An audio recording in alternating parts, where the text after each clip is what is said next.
Hello बच्चों, आपका हमारे चैनल हिंदी वाणी में स्वागत है। आज हम पढ़ेंगे कक्षा 8वीं की पाठ्य पुस्तक वसंत भाग 3 का पहला पाठ, जो एक कविता है। कविता का नाम है ध्वनि।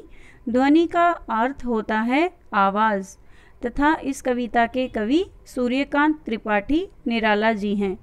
कवि का नाम सूर्यकांत त्रिपाठी है और निराला उनका उपनाम है। कवि ने इस कविता में हमें आशावान बनने की प्रेरणा दी है। ध्वनि कविता में कवि ने प्रकृति का बहुत ही सुंदर और अद्भुत वर्णन किया है। इस कविता में उन्होंने प्रकृति की मदद से मानव के मन की भावनाओं को दर्शाया है।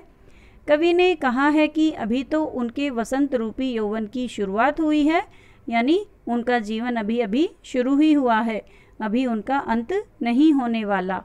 प्रकृति के बारे में बताते हुए कवि कहते हैं कि चारों तरफ हरियाली छाई हुई है और पौधों पर कलियां अभी तक सोई हुई हैं। कलियों के माध्यम से कवि ने दुखी व परेशान लोगों की बात की है कि वे लोग आलसी हैं। कवि सूरज को आसमान में ले जाएंगे, अर्थात वे निराश व परेशान लोगों की जिंदगी को खुशियों और सुखों से भर देना चाहते हैं। कवि किसी को भी उदास या निराश नहीं देखना चाहते। कवि उन लोगों के लिए अपने सुखों व खुशियों का त्याग करने के लिए भी तैयार हैं। कवि की इच्छा है कि इस संसार में हर व्यक्ति सुखी रहे। कवि जब तक निराश लोगों के जीवन में खुशियां नहीं भर देंगे, तब तक उनका अंत नहीं होगा। और कवि की यही इच्छा है कि वह इस संसार के सभी लोग जो हैं वो आशावान बने रहें, कभी भी उदास ना हो तथा आलस्य छोड़कर इस संसार में अच्छे कार्य करें, एक दूसरे की सहायता करें तथा अपनी व दूसरों की सभी प्रकार की परेशानियों को दूर करें और उत्साह के साथ अपना जीवन जिएं। आज इस भाग में हम इस पाठ की या इस कविता की सप्रसंग व्याख्या पढ़ेंगे। इस कविता की सबसे पहली पंक्तियां हैं, अभी न होगा मेरा अंत, अभी अभी ही तो आया है, मेरे मन में मृदुल वसंत, अभी न होगा मेरा अंत।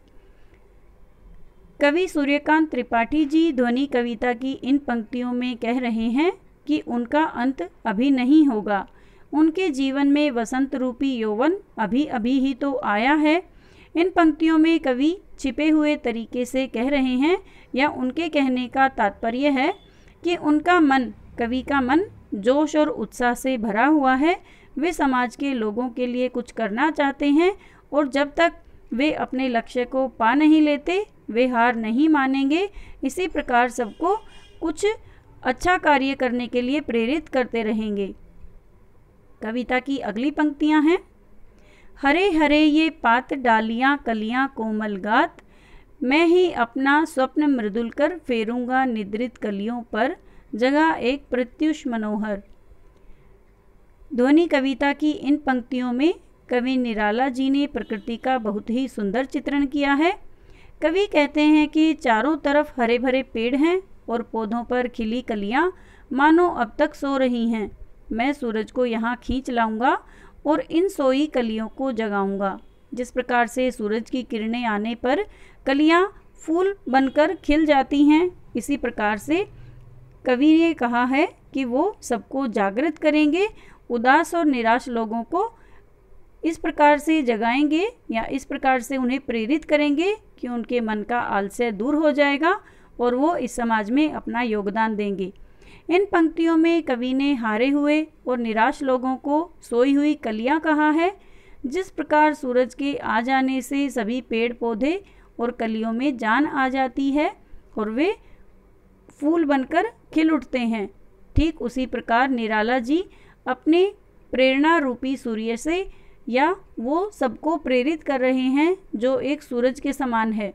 वो निराश लोगों के मन में उत्साह और उल्लास भर देना चाहते हैं। इस तरह ध्वनि कविता में कवि सूर्यकांत त्रिपाठी जी जीवन से हार चुके लोगों को नया जीवन देना चाहते हैं। वे लोगों को जीवन जीने के लिए तथा नए अच्छे कार्य करने के लिए प्रेरित कर रहे हैं, लोगों में नया जोश भर देना चाहते हैं। आगे पंक्तियां हैं, पुष्प पुष्प से तंद्रा लस लालसा खींच लूँगा मैं, अपने नव जीवन का अमृत सहर्ष सींच दूंगा मैं। कविता की इन पंक्तियों में कवि वसंत रूपी उम्मीद बनकर सोए अलसाए फूलों रूपी उदास लोगों से आलस और उदासी बाहर निकाल लेने की बात कर रहे हैं। यानी जो लोग उदास हो चुके हैं उन्हें कवि फिर से खुश होने के लिए या अच्छे कार्य करने के लिए और जीवन को प्रसन्नता से जीने के लिए कह रहे हैं। वो इन सभी लोगों को नया जीवन देना चाहते हैं, इसलिए उन्होंने कहा है कि मैं हर पुष्प से आलस व उदासी खींचकर उनमें नए जीवन का अमृत भर दूंगा। सब लोगों को प्रेरित कर दूंगा कि वो अपना जीवन प्रसन्नता से जिए तथा अपने जीवन में अच्छे कार्य करें। कविता की अगली पंक्तियां हैं। द्वार दिखा दूंगा फिर उनको, हैं वे मेरे अनंत, जहाँ अनंत अभी न होगा मेरा अंत। ध्वनि कविता की इन पंक्तियों में कवि निराला जी कहते हैं कि मैं सोए हुए फूलों यानी निराश लोगों को जीवन जीने की कला सिखा दूंगा। वे फिर कभी उदास नहीं होंगे और अपना जीवन सुख से व्यतीत कर पाएंगे, यानी वो अपना जीवन खुशी खुशी जी पाएंगे।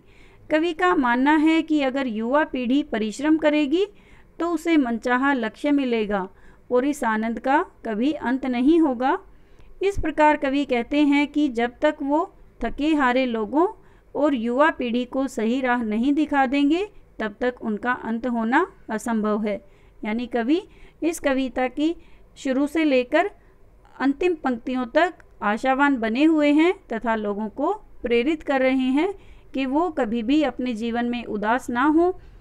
हम सब ये मानते हैं कि हमारे जीवन में कभी न कभी परेशानियाँ और कठिनाइयाँ अवश्य आती हैं, लेकिन हमें उनसे हार नहीं माननी चाहिए तथा अपना जीवन आशा के साथ या नई उम्मीद और जोश के साथ जीना चाहिए।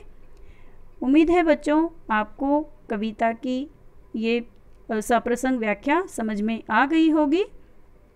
अगले भाग में हम इस कविता से लिए गए अभ्यास के प्रश्नोत्तर पढ़ेंगे। धन्यवाद।